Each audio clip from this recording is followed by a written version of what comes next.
Every time I post a video about jihad, several Muslims and some non-Muslims send me messages saying, "David, why are you judging an entire religion by the actions of a few people?"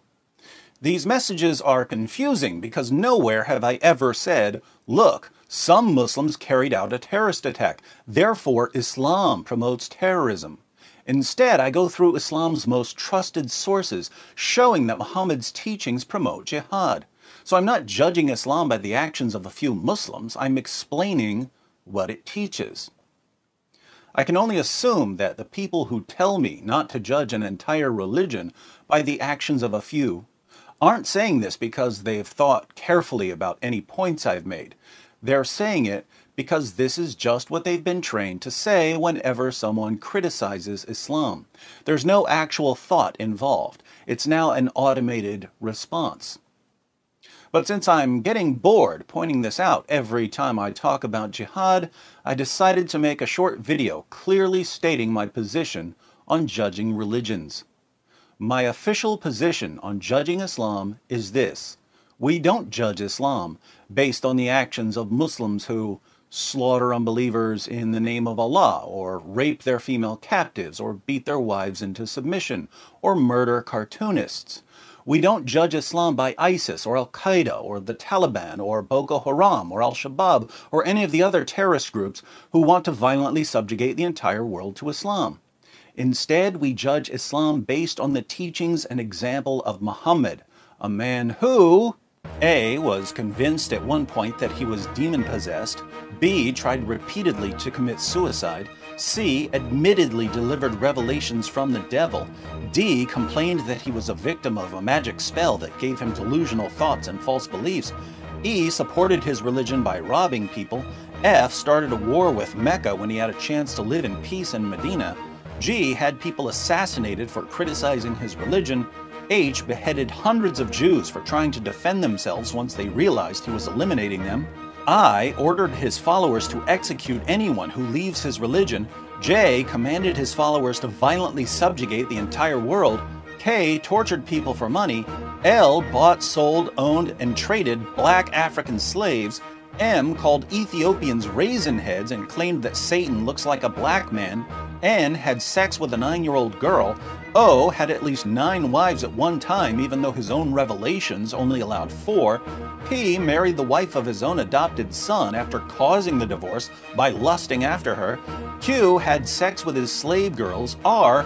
broke the promise he made to his wives that he would stop having sex with his slave girls after he got caught with a slave girl in the bed of his wife Hafsa, S. allowed his followers to rape their female captives, T. took the most beautiful captives back to his own tent, U. told his followers they could beat their wives into submission, V. declared that women are stupid and that their testimony is unreliable, W. promoted idolatrous pagan practices like kissing the black stone and bowing down to the Kaaba, X. repeated stories based on forgeries and passed them off as revelations from God, Y. portrayed God as deceptive and Jesus as a complete failure, and Z. has kept more people from knowing the true God than any other false prophet in history.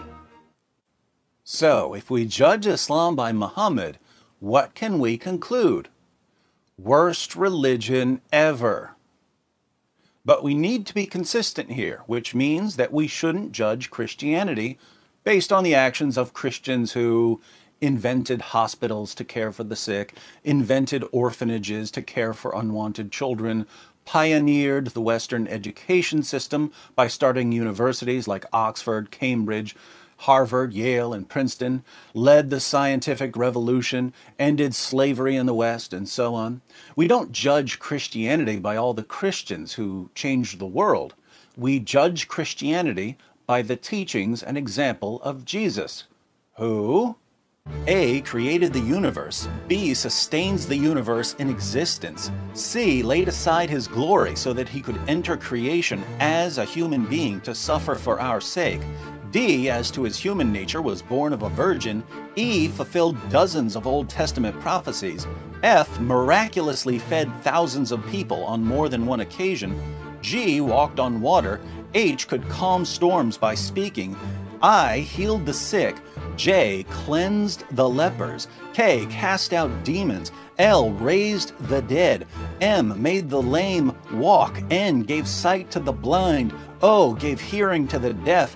P gave hope to the oppressed. Q confronted and rebuked their oppressors. R broke down the barriers that kept people divided by race, class, and gender. S ordered his followers to love everyone, including their enemies.